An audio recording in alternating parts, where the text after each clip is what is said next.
I'm getting ready to install the Englert perforated aluminum panel. Just a couple comments on this one that differentiates it from other systems on the market. You can see on the back side of it, instead of having an upward flange, it has a downward flange, and that downward flange is designed to sit on top of the hangers inside the gutter.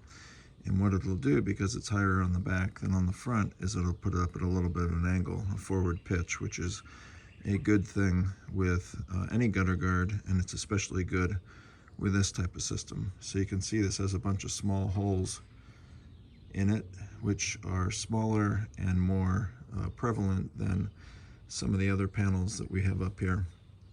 So I am really looking forward to seeing how this one performs. You can see on the ends here, I've just created end caps to keep the, or minimize any leaves and debris getting in from the sides.